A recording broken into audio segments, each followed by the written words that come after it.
much do you think this advanced operating environment is worth? Wait just 1 minute before you answer. Watch as Windows integrates Lotus 123 with Miami Vice. Now we can take this Ferrari and paste it right into Windows Right. Now, finding a phone in a car isn't that unusual anymore, except when it leaves the car for greener pastures, the high seas, or a leisurely lunch. That's right, all these features in reverse all for just 500, 1,000, even more? No, it's just $99. That's right. The affordable transportable cellular telephone, only at Radio Shack.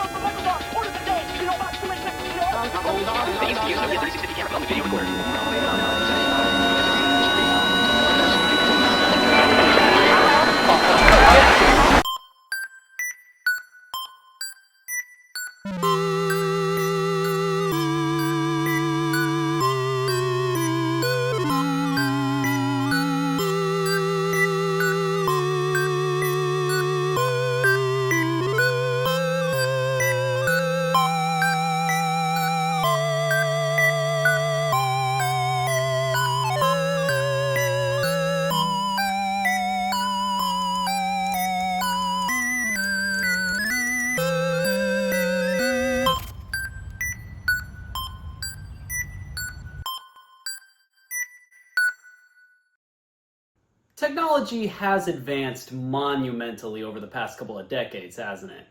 And that's great. Right? Well, between you and me, I think we've long since lost track of what the purpose of technology is in the first place. To make our lives better. But hey, artificial intelligence having the ability to do or create anything we want is fantastic. Right? Oh, and our relatively newfound ability to just huck fabricated information, well-researched facts into the stratosphere completely anonymously, well, that's tremendous! Oh, and don't even get me started on highly calculated recommendation algorithms designed by massive tech corporations designed to stimulate your dopamine receptors just enough to keep you on the platform for as long as possible. Fan-tastic! Is it really making our lives better? Well, to be honest, I'm just a guy in a world, what do I know? But all I do know is that a large majority of the technology I use on a day-to-day basis serves as nothing more than a distraction from actually living my life. And I've had enough. So I'm doing something about it. What am I doing about it? For a whole week, I'm only using technology from 1999 or earlier. Now you may be asking, why are you doing this, Jack? Well, there's two main reasons. First and foremost, transitioning my daily technology usage to devices from the last century that are inherently simpler and therefore less distracting, I'm hoping will help me become more productive, spend more time with my own thoughts, and feel incentivized to actually go out there and explore the world and try new things. And second, I just think this shit is cool. Well, first of all, why are you talking to a wall? And second of all, why don't you walk us through the technology that you're going to be using? Sure. For computers, I'm going to be using my eMachine eTower 566i2, which was released around 1999, 2000-ish. It's going to be running Windows 2000, which came out in 1999. But if I want to take the power of personal computers on the go, sort of, because the battery doesn't hold the charge anymore, I have my IBM ThinkPad 600E from 1998 running Windows 98. I'm also going to be using my iMac G3 for stuff that I used to use my Mac Mini for. What little it can do. Isn't this thing beautiful? Now, unfortunately, I have no interest in trying to find a working printer from before the year 2000, so instead I have typewriters. They're both made by Smith Corona. This one right here is from the mid-60s or thereabouts, and this one right here is from 1990. I also dug up this Walmart brand cassette player and radio combo.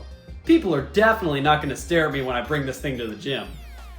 But hold on a second, a lot of the physical media that you have was produced after the year 1999. What are you going to do? I'm glad you asked. Content from after the year 1999 is allowed. This challenge only applies to technology. In terms of content, clearly I have no shortage of DVDs, VHS tapes, and video games. Has anyone ever told you you have this very specific look on your face when you're thinking really hard about something? As for consoles, I can play my regular Nintendo, my Super Nintendo, and my Atari on my super cool Sanyo CRT television. Huh, fair enough. Seems like you've thought this through pretty well, but now that I'm thinking about it, I can still use my kitchen appliances and my air conditioner. Cool. As for home appliances like my air conditioner, light bulbs, oven, refrigerator, they're all fine. Although, coincidentally enough, I think these are already from the 90s. I mean, look at them. But hold on, Jack. It's 2025. How are you going to be able to survive without your smartphone? Oh, I'm glad you asked. I'm going to answer your question with another question. Did you know they're still making these in 2025? Sure, a modern flip phone was technically made in modern times, but functionally, this is more or less identical to the phones of back in the day. Wow, that's so cool. You're so cool. Okay. Creative. You have such good ideas. This is really awkward.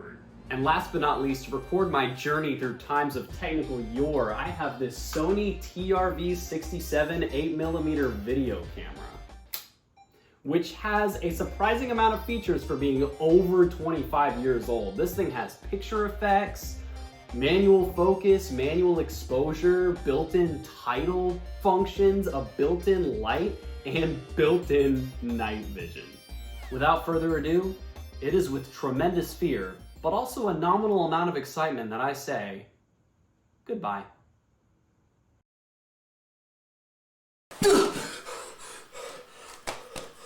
I'm alive! Hey, why is this thing so loud? Hello?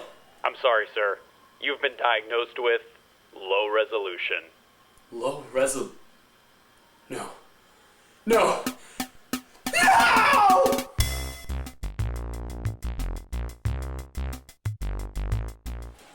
Hello. It is day one of the challenge. I got my flip phone on deck. I'm on my computer, about to look up something. Surprisingly enough, the K-Million, or however you pronounce it, web browser that runs on Windows 2000 works quite well. K-Million is a web browser that's designed to work on really old versions of Windows. And I was using it to try to find a battery store so I could pick up a battery for my camcorder. I did manage to find the address of the store I wanted. The internet basically acted as a phone book. I tried really hard to get Google Maps working on the PC, but it just wasn't happening. Technically my flip phone supported it, but I had a better idea. I found this. It is a Rand McNally Road Atlas. It's kind of a big map. Like, it covers states, and I don't know if I can get like very specific streets, but I'm looking right now. Okay, so I guess now what I gotta do is write the directions and then take them with me. Typing out the directions on my typewriter was really fun, but I kept losing my spot on the map. Okay. There's my directions. It's honestly not that much. I probably could remember it all just in my head, but knowing me, no, probably not. Let's go get some batteries. By the way, in case any of y'all are wondering, I know my car is from 2017 and it has a lot of modern technology, but how are you expecting me to buy an entire new car from before the year 2000? You think I'm made of money? Driving around town with no modern tech on me was oddly refreshing, and I immediately felt more like a human with nothing to hold me back or distract me. I can buy myself flowers, write my name in the sand. I had another thought. Isn't the internet kind of a ripoff? I pay $80 a month to get internet to my house, and add on an extra $100 if you include my cell phone, which has internet. Before the internet existed, and I know this because I kind of watched the transition happen. I'm not that old, but I'm old enough. If you wanted to know some news or whatever, you buy a newspaper for $1. If you wanted to read about more niche topics, you buy a magazine for $1. If you wanted to know where something was or what someone's phone number is, you buy a phone book, or maybe even get it for free. I don't really know if they were free or not, but they existed. What is the internet? I mean, okay, the internet does have the ability to give us up-to-date information very fast because it's not relying on physical media. But I don't know, I feel like in a month I would probably buy like maybe 5 or 6 newspapers, 1 or 2 magazines, you know, something along those lines, and that'd probably add up to a lot less than $80. Guys, I made it to the battery store! Batteries plus bulbs, woo! Now let's just hope they have the battery I need. It's a whole battery store. They gotta have many different kinds of batteries, right? All right, I had a great experience at Batteries Plus Bulbs. They did have the battery I needed, the CR2025. Putting a fresh one in there is gonna let me, it's gonna remember the date and time so I can have date and time stamps on my video clips. Plus it'll, in theory, it should remember the titles that I make in there too. Wow, so cool. I now have date and time and cool titles. Whoa. After my battery adventure, I decided I'd go to the library to grab a book. I'm not saying I don't read books or anything, but it's unusual for me to just wake up and be like, I'm gonna go get a book. Already this challenge was having a positive effect on my brain. When I was at the library, I discovered that this whole time they had a whole used book section that also had DVDs and CDs. Normally I wouldn't have checked it out, but I was just feeling so carefree and adventurous that I had to. And I ended up finding some cool stuff. Here we have the movie Office Space, which I've heard is very good, and people around me keep making references to it, and I don't know what they're talking about. So I'm gonna put a stop to that and watch this movie. This is a 7-disc set of Glee, the complete first season. I like this show, so I'm looking forward to watching it. As for the book, I have that too. The 1-Minute Manager. The book that reveals the 3 simple, easy-to-use 1-minute secrets that make your work and life better. So yeah, having fun. Okay. I still don't know how to end these clips. Oh hey, didn't see you there. Welcome to a new mini-series of Tech Ed 2000 called How Stuff Used to Work Back When Technology Wasn't as Progressed as it is today. Picture this. You want to send a love letter to your sweet little sugar muffin, but your memory is so bad that by the time she writes you back, you will have completely forgotten what you wrote. Never fear. This is carbon paper. Whoa, how does it work? Well, you'll grab your piece of paper that you're gonna type the letter on, and then you'll put the carbon paper behind it with the side with the stuff on it down, and then you grab a second piece of paper and put it under that, so you've basically made a reverse paper Oreo. And then you're going to take that bad boy and put it in your typewriter. Once you've done that, type your letter, and now, wow, check this out.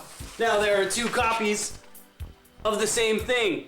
But Jack, I hear you say, I'm also really bad at spelling. And therefore, sometimes I make mistakes. Oh no, a mistake. What will we do? We can't delete it. Some typewriters have this built-in ability to erase the word using some crazy technology. This one doesn't because it needs to be reloaded with some stuff. And you can't just get it at Office Depot anymore. Even though you can get carbon paper. You know what else you can get? Whiteout. Wow, what does it do? You can correct your mistakes. Ugh. Look at that. You can't even see it anymore. Whoa, but you still have a problem. Oh no, how do I correctly spell that word? Well, say hello to the Franklin Spelling Ace. This thing is from 1987, and it is a very simple device, however, very ahead of its time. You turn it on, and then you type in the word you want to know how to spell to the best of your ability. So S-P-E-A-L. That's obviously not how you type spell, but that's the closest I can come up with because I'm a little dumb. You press enter. Boom shakalaka. It knows how to spell the word. So now I can go in there and try again. You can even type over the layout. Wow, you can spell. Wow, so cool. Thank you for watching this episode of how we used to do things when technology was not as progressed as it is now. Yo, I dug up a stereo receiver from the 80s and hooked it up with these giant speakers, also from the 80s. More specifically, 1989 is when those speakers were made. They used to belong to either my mother or my aunt. And I'm really glad that I had them for this because it made watching TV shows, movies, and listening to music really fun. I ended up listening to a lot of music and watching a lot of media, but I didn't really record it because I didn't want to waste my precious 8mm tapes on me just laying on the couch watching stuff. Hello. It's been an entire day of me not using modern technology. And man, it has been nice.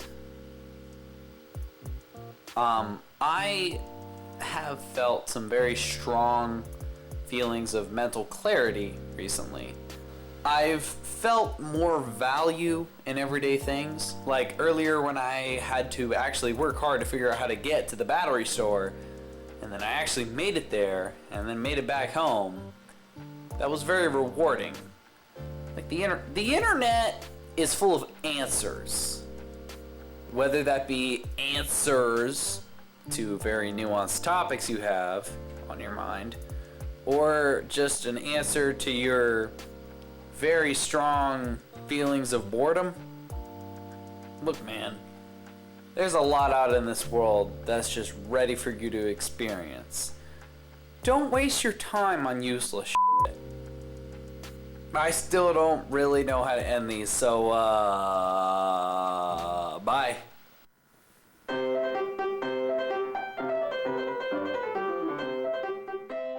I didn't really end up with too much video footage from day 2, so instead I'll just let you watch me play piano in a dark room. But yeah, by day 2, I was feeling awesome. The biggest change out of this whole thing was not having my phone on me and therefore not having access to social media or the internet at any time of the day. Unless, of course, I was near my computer or something. And honestly, that was very freeing. Unfortunately, it's not that hard to get used to being constantly distracted. Since I was spending my entire day with no way to be distracted, it was really helping me live in the moment. It almost felt like a healing sensation. I could tell I was slowly getting better at actually meaningfully interacting with people around me. And although this may seem like such a small thing, using the map to actually navigate to the battery store without using GPS was really fun and also, again, very rewarding.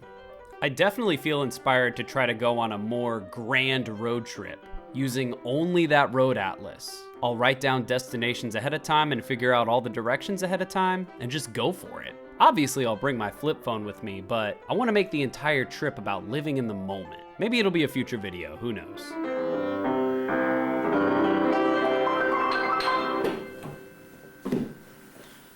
And that is my performance.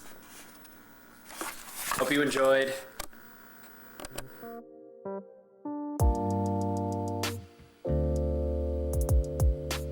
Hi, how's it going? As you can see, it's day 3. Technically, it's the end of day 3. I've been using my flip phone to call and text some people, and it's been going great.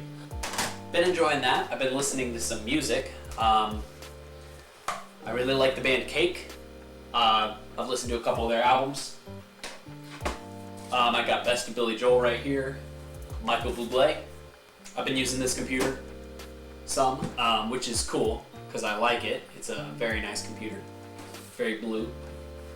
It's running Mac OS 9, and even though at this point Mac OS 9 is archaic, this era of Apple operating systems is quite visually pleasant to me. I really like it.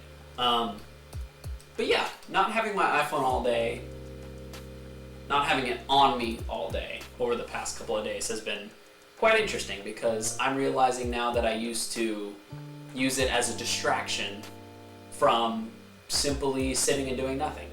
Now that I am in a spot where it's like, I'm going to listen to this, I'm going to watch this movie, I'm going to do this, that, and the other, I'm getting more joy out of it, and therefore, in the long run, more value out of what I do. And it is quite nice, quite pleasant.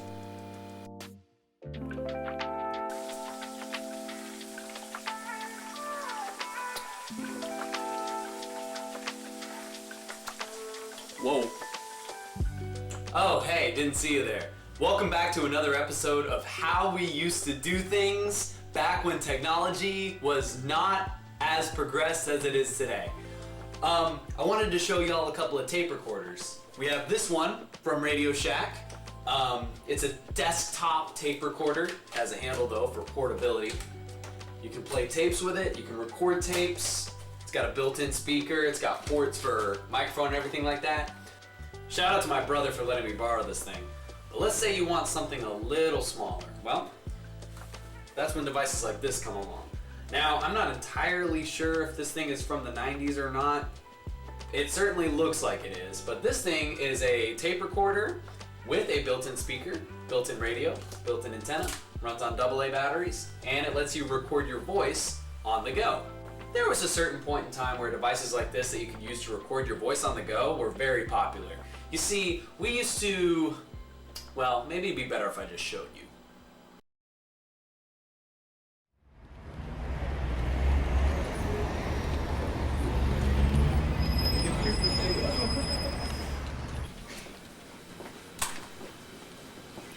Women in the workplace. I think it's high time that we started making sure they have the same opportunities, respect, and dignity that us men do. I mean, let's be real. It's 1989. We're living in a new era. Remember, team, the only thing more important than quality is equality.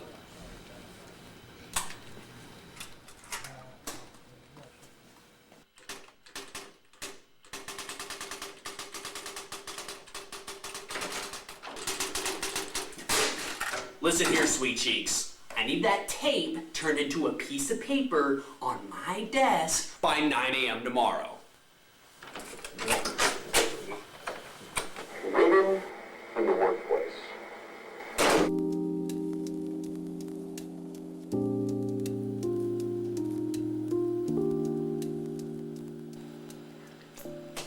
Oh, hi. Didn't see you there. So I made a little list with Microsoft Word of how things are currently going. I intend for this to just be a little brief check-in. It's day 5, so a little past the halftime of the challenge. And I just wanted to kind of express a couple of thoughts and feelings that I've had about my life without modern technology. I want to start with first things I do not miss. The ability to become distracted by worthless, useless things. Obviously, I'm pretty much talking about my phone, but also the internet in general. I do not miss always being able to be distracted by them. Next up, I have notifications. It's really, really nice to not constantly be getting notifications from my phone. Now, you obviously can control how many notifications you get to your phone.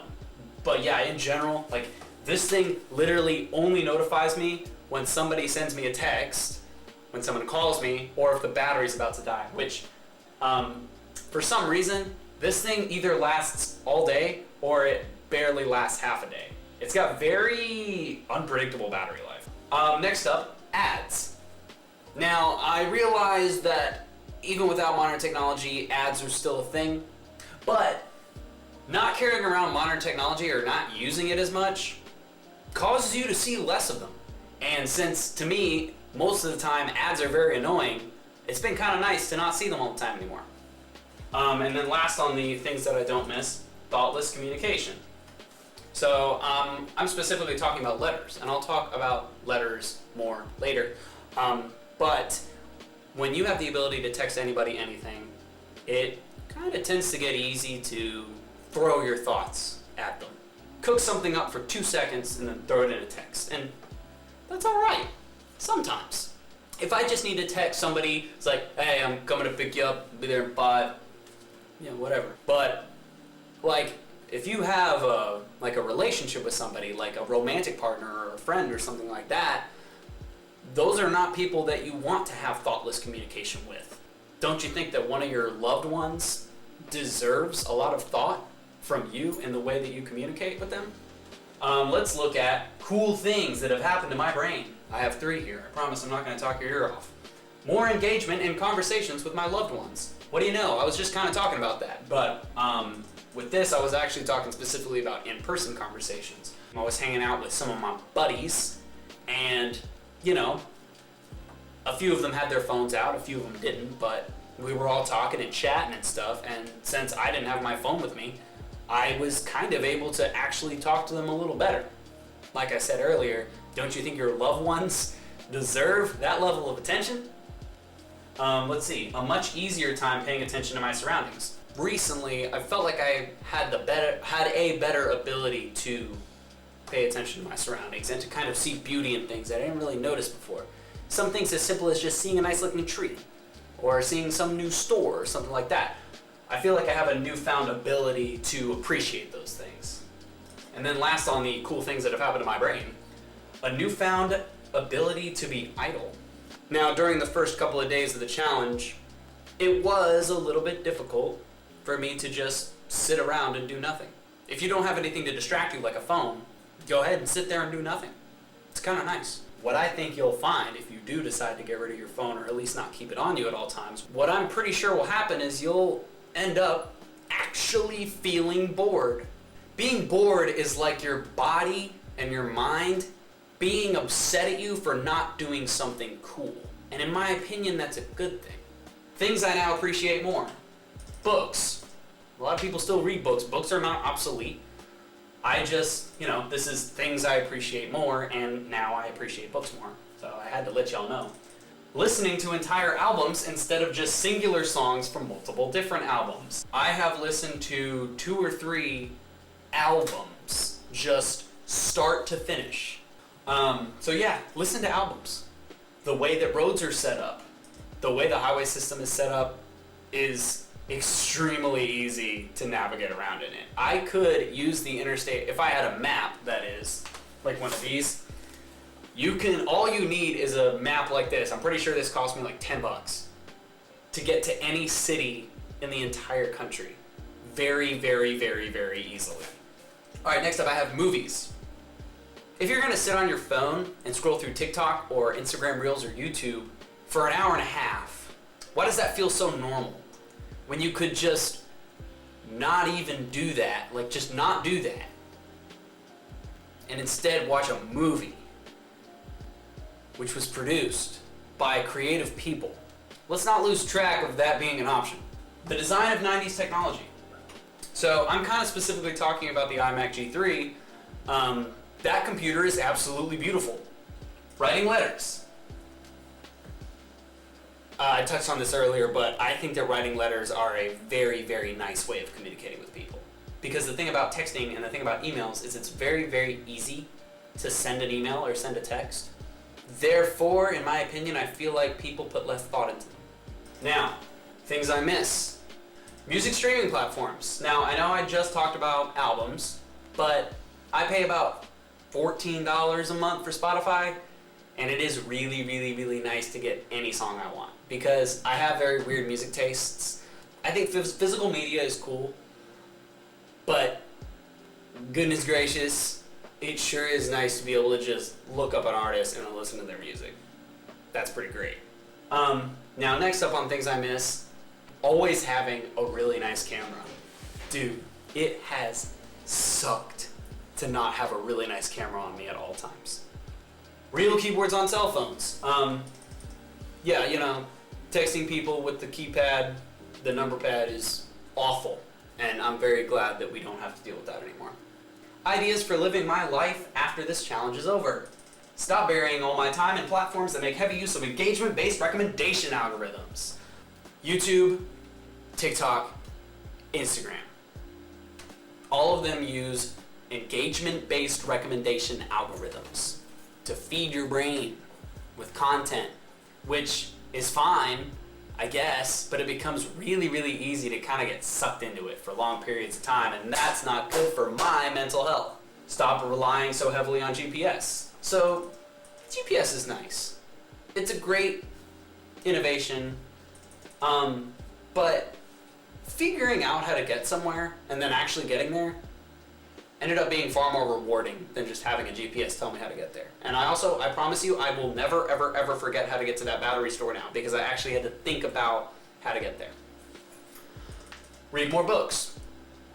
Duh, I'm gonna read more books. Invest in physical media. Having DVDs and CDs of stuff, it's fun. And also, listening to a CD, listening to an album, or watching a movie, since you had to pick it instead of it just being suggested to you by some platform, I end up enjoying it more. And then last but not least, purge my phone of everything except actually good and useful apps. So this kind of ties into what I was saying earlier about the camera. I really not like having a nice camera. With Spotify, I really like being able to listen to music whenever I want to.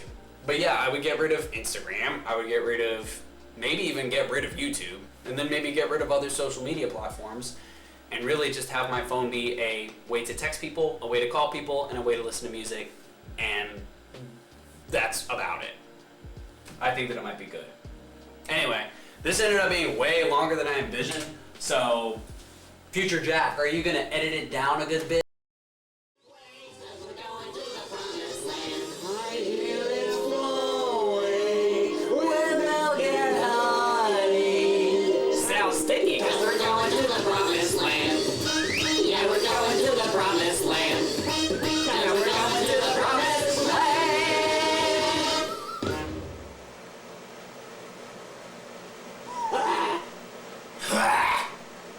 Hello, I'm back.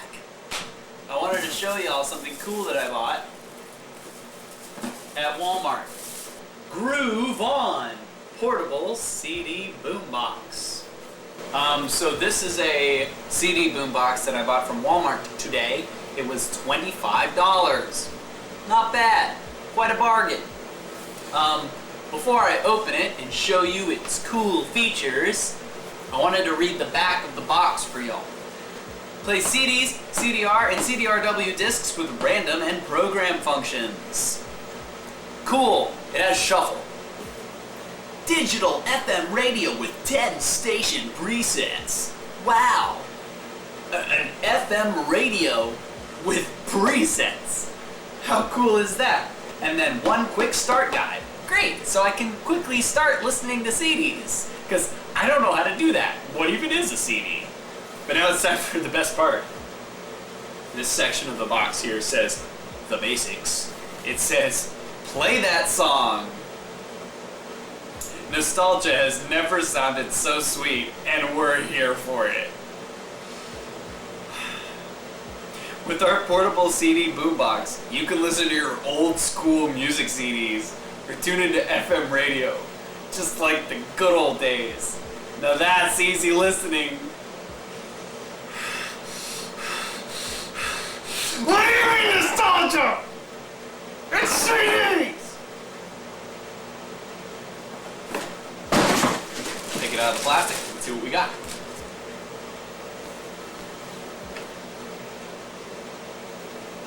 Honestly, it's pretty cute. It feels decently sturdy, which is nice.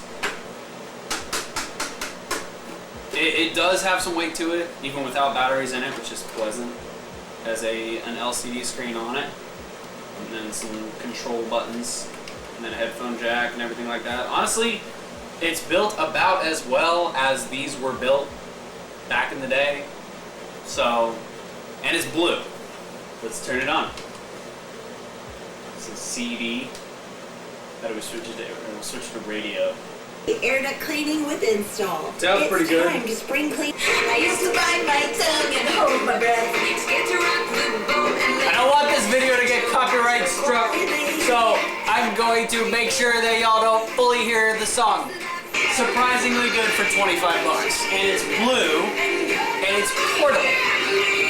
Well, time to test its ability to play CDs.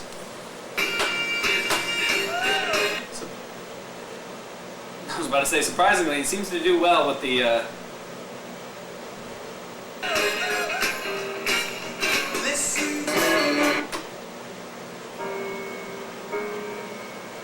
That's a different song. But yeah, in conclusion, the $25 Walmart CD boombox that is apparently nostalgic and can play your old school music CDs is surprisingly good quality, and I like it a lot, and I'm gonna use it to listen to the radio and listen to CDs while I'm going about my day. So, good job, Walmart.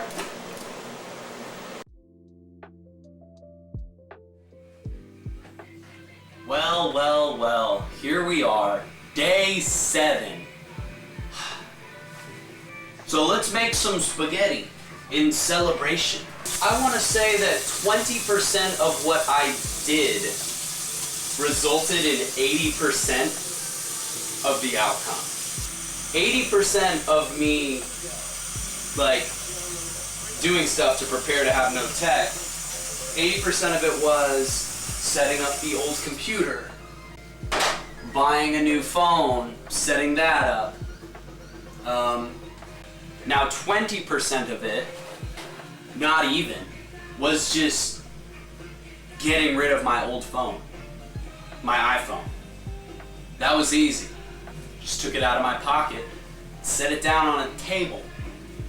That very small amount of work of just taking my phone off of me, setting it on a table in a completely different room, that was only 20% of the, I guess, initial investment, if that makes sense at all. But 80% of the positive outcomes came simply from getting rid of my phone. When I first came up with the idea of doing this challenge, it used to really not be that deep. It was just a week of me using old computers, using like a CD player and a tape player and a tape recorder and a typewriter and all that kind of stuff, just for fun. And this was fun, but now that I'm officially a week into this, there are some brand new thoughts and feelings that I never would have even thought to be thinking about. And like I said, really, it was just getting rid of my smartphone. I think it's quite worrisome how okay we are with having just a little brick that does everything always attached to us. That thing is like 1/3 of a pound. Very light, very small, very unassuming. But that brick is heavy. People have a natural tendency to want to be happy.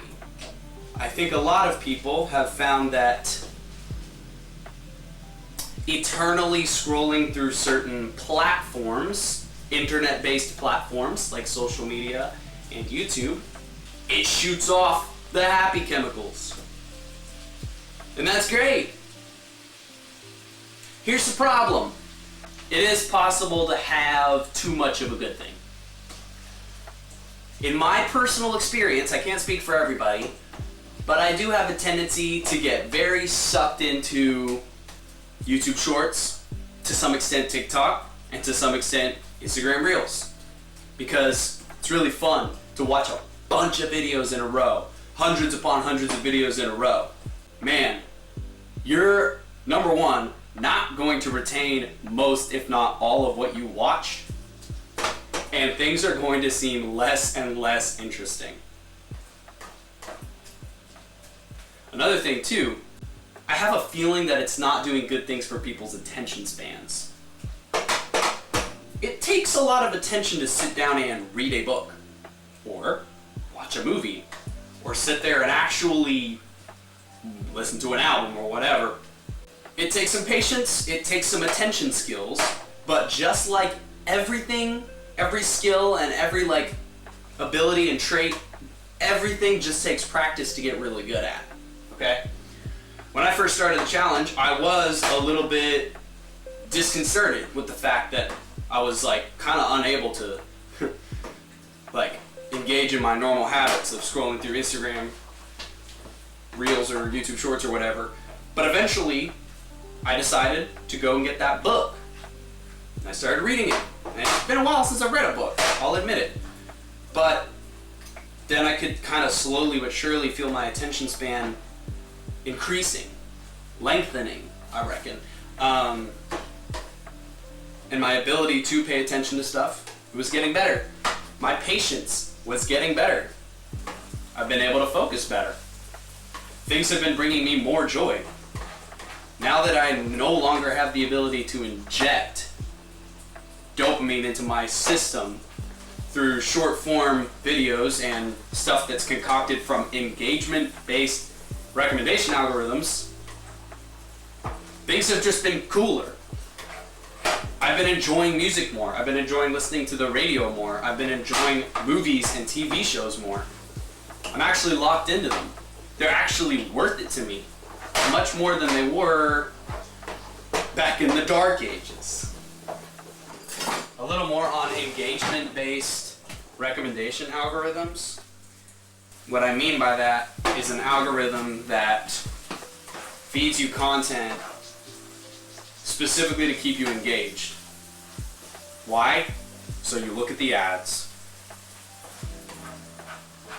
Or if you're paying for whatever service it is, just to keep you using it. How much control do you have over what you see? How much control do you have over the content you choose to look at? Do you have any control?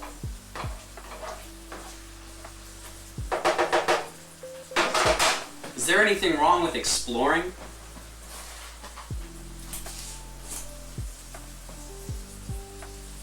Since moving away from all this modern stuff that uses a lot of aspects of the internet in order to function, I have wanted to explore more. And if you have a natural tendency to explore, if you have a natural curiosity, then the stuff that like you end up finding and end up watching or listening to or reading or doing has so much more value. It has been an amazing feeling. Now, as for carrying around the magic brick that does everything, I can't sit here and tell you that a modern smartphone is evil. So, my recommendation to you, coming from a real person that has really experienced a lot of interesting thoughts and feelings about this whole thing, my recommendation to you, go into your phone and turn it into nothing more than what you would like it to be. Your smartphone, 9 times out of 10, is an amazing camera. It has the ability to text people, which is cool. Although I sure have enjoyed writing letters. I'm probably going to keep doing that. It has the ability to call people. It's a phone. And then it has a web browser on it. Those are all totally cool things.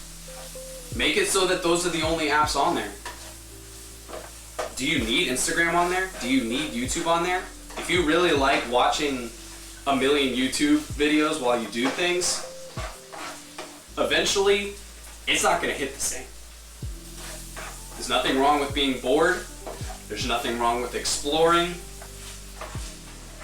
There's nothing wrong with doing absolutely nothing. But most importantly, there really is nothing wrong with exploring, man. There is nothing, not only is there nothing wrong with trying new things and getting out of your comfort zone a little bit, it'll always do good things for you. I promise. Remember that the worst case scenario That would happen if you got rid of your phone for a week. Is you end up getting it back after a week. But you might find you have a new outlook on life. Well, what do I know? Very good meat. It needs more seasoning. This is sazon completa.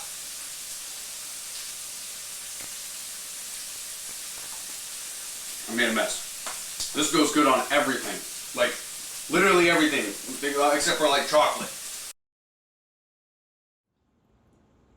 Here we are. Just like that, back to real life. Now, as you've already seen during this entire week-long challenge, I never missed an opportunity to tell you how great it was. But I'm going to leave you with a couple of final thoughts. Never be ashamed of making yourself the main character. Your thoughts and emotions and feelings should be one of your most treasured assets. And you don't get to live forever. Just remember, it's never too early or too late to jump in the driver's seat of your own mind. Hey Jack, I finally got the premium version of ChatGPT, and this thing isn't just a revolutionary productivity tool, it's also a life planner, code writer, and therapist. Oh God, he's gone. Does this mean I finally have to make a video about AI?